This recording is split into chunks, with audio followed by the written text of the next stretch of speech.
Bom dia, boa tarde, boa noite, tudo bem, nono ano? Semana 7, continuando nossos estudos.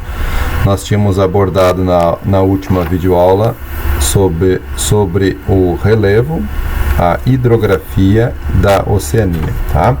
Agora a gente vai falar ainda dentro dessa parte, a parte que fala do relevo. O que é importante nós sabermos lá da Oceania? As três principais cadeias montanhosas vamos ter lá na Austrália, na Nova Zelândia e na Papua Nova Guiné. Cada um especial tá aqui, vocês querem que vocês sublinhem ela, que é importante, né? O nome de cada uma. Nós temos aqui a próxima costa leste da Austrália, localiza a Grande Cordilheira com 3.000 quilômetros de extensão. E a parte mais elevada, nós temos o Monte Kosciuszko. O professor não sabe falar inglês não, tá? Tô brincando. Kosciuszko. Ele tem 2.200 metros de altitude. Depois nós temos e sua formação ela é muito antiga, porque remonta a 300 milhões de anos atrás, né? Então é uma formação sedimentar, e é nela lá que você vai encontrar também esse sedimento aqui, ó, esse tipo de rocha aqui que compõe o Monte como é que é o nome dele aqui, professor? Ice Rock, né? Ou Uluru, que também é conhecido agora como nome nativo lá daquele povo lá. Antigamente era chamado assim, agora ele tem um nome nativo, tá? Muito bem, depois nós temos, e é do período de formação carbonífera, lá das eras geológicas. Tem na Nova Zelândia também, na Papua Nova Guiné, por se situarem nas bordas das placas tectônicas, as formações montanhosas são mais jovens e mais altas. Quanto mais velha, significa que houve mais desgaste, houve mais erosão, houve mais a parte que fala sobre o intemperismo, né? Então ele acabou se desgastando com o tempo. E essas mais jovens, jovem maneira de falar, né?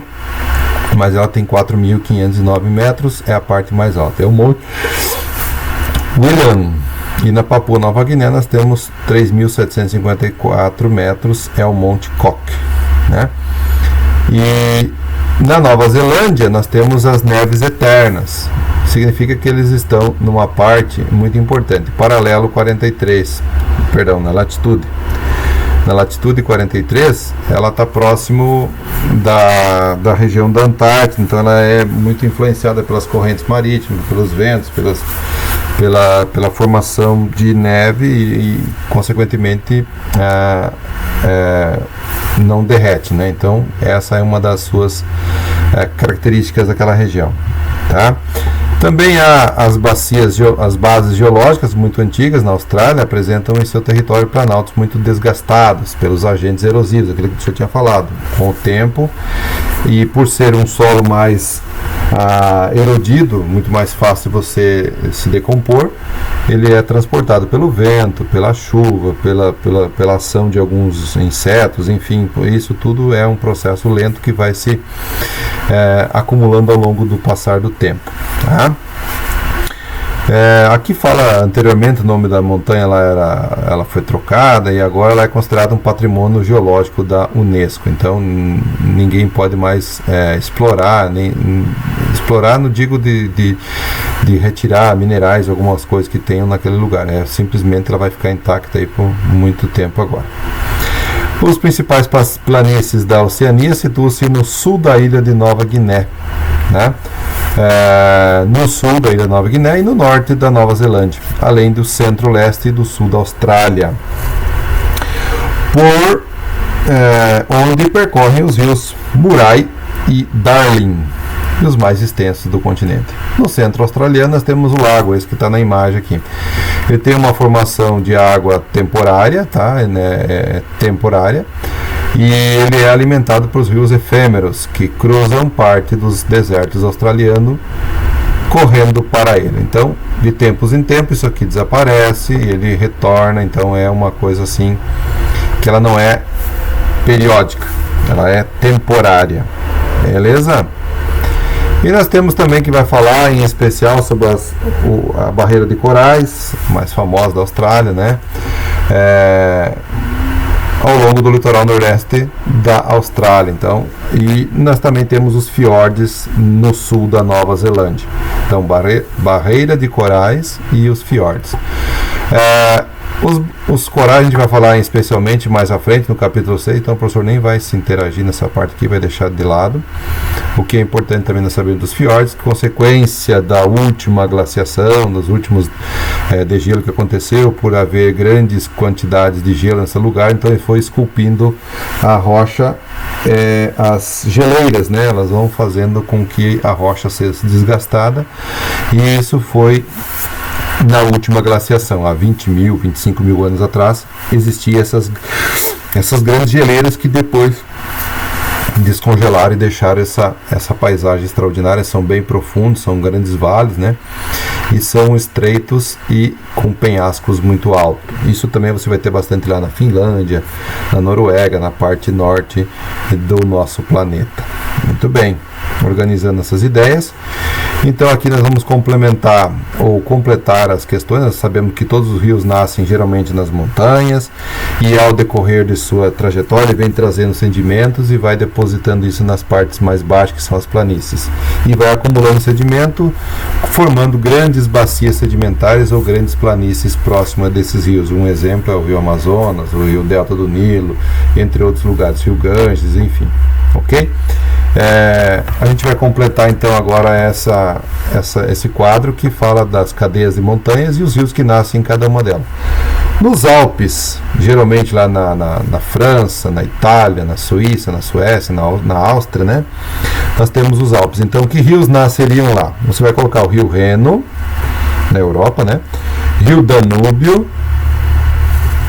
Rio do Pó e o rio Rodano. Tá? Esses 4 rios vocês vão colocar aqui nessa partezinha aqui, ok?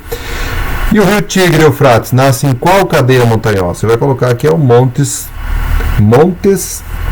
Taurus, ok? Indo, Ganges e esses outros rios, Yangtze, entre outros, nascem no Himalaia, na cordilheira do Himalaia. Vou colocar Himalaia. Montanhas Altai, vai nascer os rios, a letra OB, daí coloca o outro rio, Ienisei, com 2 S, Ienisei, OB, Ienisei, e Ienisei e o OB. E os outros rios, Murai e Darling, nós já vimos que é lá na Austrália. Então, grande cordilheira divisória da Austrália, que tem seus 3.000 quilômetros de extensão. Então, eu coloco aqui, grande cordilheira divisória. Isso aqui é na Austrália. Muito bem. Então, dando continuidade, vamos falar agora de clima e de vegetação. Tá? Do extremo meridional da Nova Zelândia, na Oceania, os pontos extremos setentrionais da península da Tanir, na parte asiática da Rússia ou do Cabo Norte da Noruega, existem muitos domínios morfoclimáticos que caracterizam essa área continental e insular.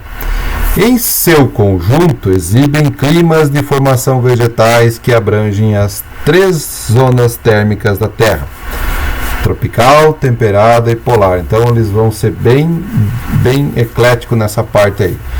Vejamos mais detalhamento desses diferentes domínios naturais. Para isso, vai lá no seu material de apoio e em seguida faça as atividades. Tá? Então ali está bem fácilzinho de complementar. Aí você tem o material de apoio e você vai complementar essa atividade. E aí nós temos a parte do material de apoio aqui, ó. Agora que você comparou os mapas do material de apoio, complete o quadro abaixo com o nome dos tipos climáticos e vegetação situados em seguintes regiões da Oceania. Importante marcar isso, porque isso aqui o professor cobra geralmente em prova, ou cai geralmente em prova. Por exemplo, pode cair na prova do...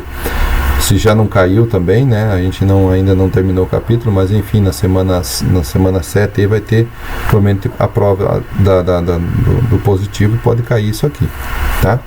Nome da região da Oceania é o sudeste da Austrália. Você vai ter que tipo de clima? Você vai colocar aqui, ó, clima meridional. Clima mediterrâneo. Clima mediterrâneo. Coloca aqui. Qual é o tipo de vegetação que predomina nesse lugar? Então, vegetação mediterrânea. Clima mediterrâneo.